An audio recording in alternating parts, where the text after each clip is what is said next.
जैसे ही पीछे देखा पर्दा खोल करके तो नन्हे से बाल गोपाल प्रकट हो गए हैं और धन्ना जी के सुंदर प्रसाद को स्वीकार कर पा रहे हैं।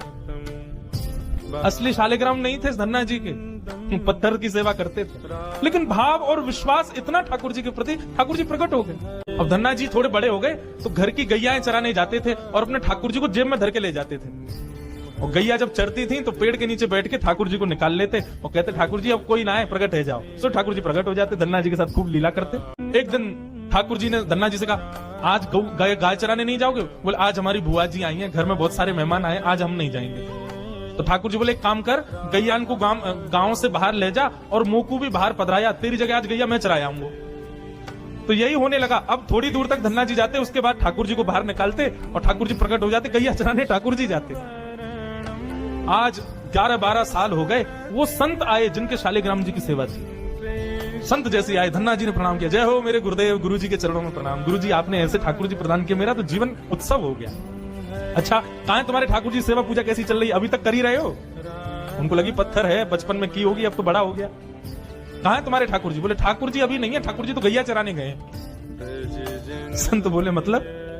बोले हाँ, मैं कभी व्यस्त होता हूं तो मैं ठाकुर जी को गैयाओं के संग भेज देता हूं, ठाकुर जी गैया चराने जाते हैं। संत बोले पहले तो छोटा था, अब तो इतना बड़ा हो गया, ये अभी भी बचकानी बातें करता है।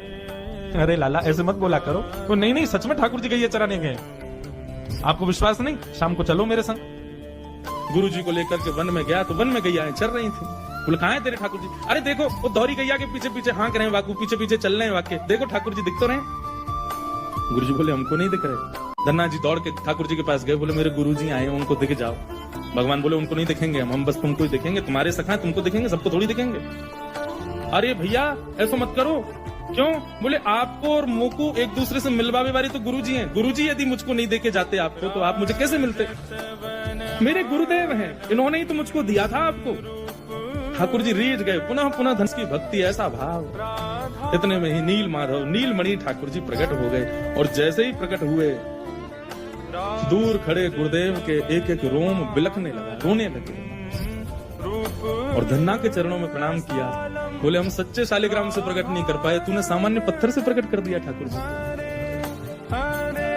हम अष्टयाम सेवा से प्रकट नहीं कर पाए और तूने सामान्य पत्थर घिस घिस के तिलक लगा के प्रकट कर दिया ठाकुर जी को। हम 56 भोग पधरा करके ठाकुर जी को प्रकट नहीं कर पाए, तू बेसर की रोटी खवा के ठाकुर जी को चटकारे दिलवाता है। तू ठाकुर जी से गैया चरवा रहा है अपनी। धन्य है।